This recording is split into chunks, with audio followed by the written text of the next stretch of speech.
জমিন যার, আইন চলবে তার। এই জমিনের মানুষ যারা এটা মেনে নিতে পেরেছে তারাই আল্লাহকে রব হিসেবে গ্রহণ করতে পেরেছে।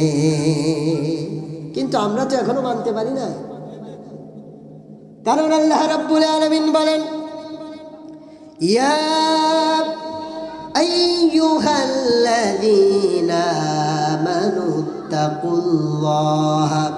ওয়া যারু মা বাকিয়া মিনার রিবা ইন কুনতুম মুমিনিন। কার কথা? আসতে বলবেন না, কার কথা? আল্লাহ রাব্বুল আলামিন বলেন, সুদ আমি নিষিদ্ধ করে দিয়েছি। সুদ আল্লাহ রাব্বুল আলামিন হারাম করে দিয়েছেন। সুদ নিষিদ্ধ করেছেন কে? সবাই বলেন, সুদের লেনা দেনা হারাম করেছেন কে? এ আইন কার? আল্লাহ তাআলার আইন।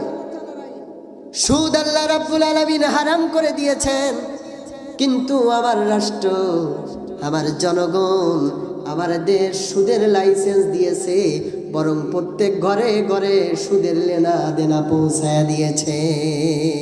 আর আমরাও সেটা মেনে নিয়েছি। আমরা এর বিরুদ্ধে প্রতিবাদ করি না, আমরা এর বিরুদ্ধে যুদ্ধ ঘোষণা করি না, এটাই মেনে নিয়েছি। তাহলে বুঝতে হবে আল্লাহ তাআলার আইন আমরা মানতে পারি না। পেরেছি মানতে?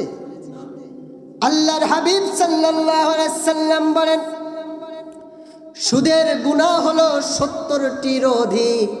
সব থেকে নিম্ন গুনাহ হলো আপন মায়ের সাথে জেনার গুনাহ। নাউজুবিল্লাহ বলেন। তারপরেও যারা সুদের সাথে লেনা দেনা করে, তারপরেও যারা সুদের সাথে ওঠা বসা করে, আল্লাহ রাব্বুল আলামিন বলে, হে রাসূল, তাদেরকে আপনি বলে দেন, ফাইল্লাম তাফআলু ফাআযানু বিহারবিন মিনাল্লাহি ওয়া রাসূলিহি। কার কথা? এই বান্দা বান্দিরা যারা সুদের সাথে লেনা দেনা করে, এই গুনাহের এই জঘন্যতম কাজ, আল্লাহ তাআলার নিষিদ্ধ এই কাজ যারা করে, তারা যেন প্রস্তুত হয়ে যায় মহান আল্লাহ তাআলা এবং তার রাসূলের সাথে যুদ্ধ করার জন্য। বলেন নাউজুবিল্লাহ। তো এখানে কি আল্লাহর আইন মানতে পেরেছি? বলেন, পেরেছি মানতে? তাহলে আল্লাহকে রব বলে যতই মুখে স্বীকার করি, তাহলে এর কাজে কর্মে আমরা কাজ করতে পারি নাই। আপনাদেরকে যদি আরো উপমা দিই, আপনারা ভালো করে বুঝতে পারবেন। আল্লাহ রাব্বুল আলামিন বলেন, ইয়া আইয়ুহাল্লাযীনা আমানু ইন্নামাল খামরু ওয়াল মাইসিরু ওয়াল আনসাবু ওয়াল আজলামু রিজসুম মিন আমালিশ শাইতান। কার কথা? আল্লাহ রাব্বুল আলামিন বলে, হে ঈমানদারেরা, তোমাদের জন্য আমি আল্লাহ মদকে নিষিদ্ধ করে দিলাম। মদ নিষিদ্ধ করেছে কে? আসতে বলবেন না, কে? আল্লাহ তাআলা মদ নিষিদ্ধ করেছে। আর আমার তাগুত রাষ্ট্র, আমার দেশ, আমার জনগণ মদের লাইসেন্স দিয়েছে। বরং এ কথাও বলা হয়েছে যে 100 জন এলাকায় যদি মদখোর থাকে, তাহলে সেখানে একটা দোকানও দিতে পারবে। বলেন না নাউজুবিল্লাহ। একজন ব্যক্তি যখন মদ খায়, তার নিজের বিবেকে থাকে না, ঈমান নিয়ে থাকতে পারে না, সঙ্গে সঙ্গে সেই ঈমান হারা হয়ে যায়। কারণ এই মদ তৈরি করা হয় আঙ্গুরের রস দিয়ে এবং খেজুরের রস দিয়ে। ওয়া মিন সামারাতিন নাখিলি ওয়াল আ'নাবি তাত্তাখিযুনা মিনহু শাকরা ওয়া রিজকান হাসানা। আল্লাহ তাআলা বলেন, 1 নম্বর ব্র্যান্ডের মদ তৈরি করা হয় খেজুরের রস এবং আঙ্গুরের রস দিয়ে। এই মদ যদি এই এলাকার সবথেকে ভালো ভদ্র একটা ছেলেকে যদি আপনি খাওয়াই দেন, ওর স্টেজে আনবেন, উল্টো পাল্টা শুরু করে দেবে, নিজের ঈমানে আর থাকবে না। নিজের বিবেকে থাকবে না। ঘরের ভিতরে যাবে, স্ত্রীর মাজার উপরে আগে লাথি একটা দিয়ে মুখ এমন পরিমাণ খারাপ করবে, সেটা তো আর বলাই আপনাদের সামনে প্রয়োজন মনে করছি না। আমার এক হুজুর বলছিল যে এক মদখোর গভীর রাতে রাস্তা দিয়ে যাচ্ছে, একটা গর্তের ভিতরে নেমে গেছে। নেমে একটা ইঁদুর, মনে করেন প্রায় এক সপ্তাহ আগে মরে এরকম ফুলে গেছে, ইঁদুরের লেজটা উঁচু করে ধরেছে। ধরে বলতেছে, কুলি পিঠা বাবা তুমি এখানে কেন? কথা বুঝতে পেরেছেন? আমরা দেখতেছি, হুজুর বলছে আমরা দেখছি যে ইঁদুর মরে ফুলে গেছে, আর ও দেখছে কুলি পিঠা। এক রিক্সাওয়ালা চাচা বলল, আমার রিক্সায় একজন মদখোর উঠলো, প্যাটেল মারার সময় দেয় নাই, রিক্সা থেকে নেমে 500 টাকার নোট বের করে দিয়ে বলছে, আজকে 2 টাকা রাখেন, পরের দিন দেখা হলে আবার দেব। তা মদখোর নিজের সেন্সে থাকে না। এটা আল্লাহর আইন যে মদ হারাম, মদ নিষিদ্ধ, এটা গ্রহণ করা যাবে না। আর আমার তাগুত রাষ্ট্র, আমার সমাজ, আমার জনগণ মদের লাইসেন্স দিয়েছে। বুঝতে হবে এই জনগণ আল্লাহর আইন মানেই নাই, বরং আল্লাহর বিরুদ্ধে আইন পাশ করেছে। ঠিক কিনা বলেন? প্রিয় কলিজার টুকরা ভাইয়েরা, এরপরে আল্লাহ রাব্বুল আলামিন বললেন, আমি আল্লাহ রাব্বুল আলামিন মূর্তিকে নিষিদ্ধ করে দিলাম। যারা মূর্তি বানায়, যারা জুয়া খেলে, আর যারা লটারির টিকিট কাটে, শয়তানের সাথে ওর ভিতরে কোনো ভেদাভেদ থাকতে পারে না। শয়তানও যা ও তা। এবার আপনারাই বলেন, আল্লাহর আইন হলো মূর্তি নিষিদ্ধ। আমার সমাজের, আমার দেশের মোড়ে মোড়ে ট্রাফিক পুলিশের মতো মূর্তি তৈরি করে রেখে দিয়েছে। আসতে বলবেন না ঠিক কিনা?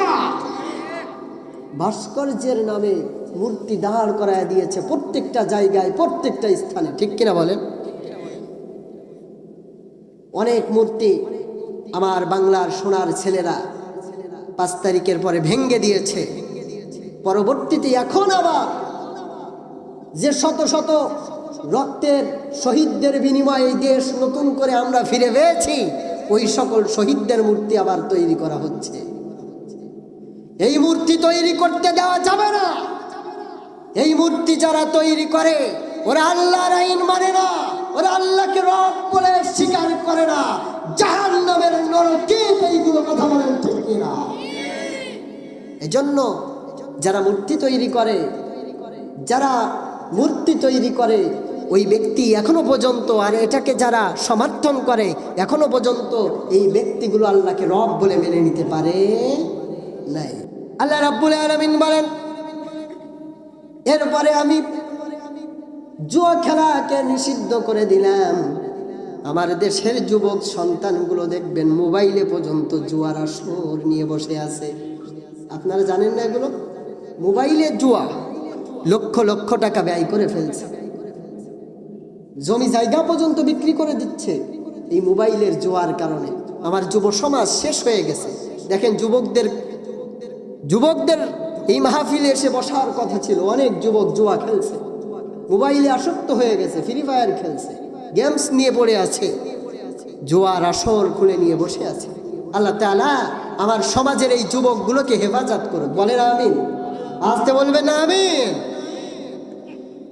আল্লাহ রাব্বুল আলামিন এরপরে বললেন, যারা লটারির টিকিট কাটে, শয়তানের সাথে ওর সাথে কোনো ভেদাভেদ নাই। আমরা তো অনেকেই লটারির টিকিট কাটি 10 টাকায়, যদি বেঁধে যায় 10 লাখ। ঠিক কিনা বলেন? এগুলো পরিহার করতে হবে, তাহলেই আমরা রব বলে আল্লাহকে স্বীকার করতে পারবো। তা না হলে যতই মুখে বলি আমাদের রব আল্লাহ, আমরা কিন্তু মেনে নিতে পারি না। কলিজার টুকরা ভাইয়েরা, এরপরে যদি আমি আপনাদেরকে বলি, আল্লাহ রাব্বুল আলামিন বললেন, আয-যানিয়াতু ওয়াজ-যানি ফাজলিদু কুল্লা ওয়াহিদিন মিনহুমা মিআতা জালদা। কারে কথা? জেনা ব্যভিচারকে আল্লাহ রাব্বুল আলামিন নিষিদ্ধ করলেন। জেনা ব্যভিচারকে আল্লাহ রাব্বুল আলামিন হারাম করলেন। শুধু তাই নয়, জেনাকারীদের জেনাকারিনীদের শাস্তির ব্যবস্থাও দুনিয়ার বুকে করলেন। যদি বিবাহিত পুরুষ এবং বিবাহিত নারী যদি জেনা করে, আল্লাহ রাব্বুল আলামিন ঘোষণা করলেন তাদের গলা পর্যন্ত পুঁতে পাথর নিক্ষেপ করে করে তাদেরকে দুনিয়ার থেকে বিদায় করে দিতে হবে। এই আইন কার? আসতে বলবেন এই আইন কার? আর অবিবাহিত পুরুষ, অবিবাহিত নারী যদি জেনায় লিপ্ত হয়, ব্যভিচারে লিপ্ত হয়, আল্লাহ রাব্বুল আলামিন বললেন 100 বেতের আঘাত দিয়ে তাদেরকে দুনিয়ার থেকে বিদায় করে দিতে হবে। ও তাওহীদি জনতা, এবার আপনারাই বলেন জেনা ব্যভিচার হারাম করেছে কে? সবাই বলেন কে? আর আমার দেশ, আমার তাগুত রাষ্ট্র, আমার জনগণ পতিতালয়ের লাইসেন্স দিয়েছে, আছে না নাই? পতিতালয়ের লাইসেন্স দিয়েছে, জেনা ব্যভিচারের কারখানাগুলোতে লাইসেন্স দিয়েছে। বলেন এখানে কি আমরা আল্লাহর আইন মানতে পারছি নাকি মানুষের তৈরি করা আইন মানছি? এসবের বিরুদ্ধে আমাদের তো যুদ্ধ ঘোষণা করা উচিত। এর বিরুদ্ধে আমরা কথা বলি না, তার মানে আমরা এটাকে সমর্থন করে নিয়েছি।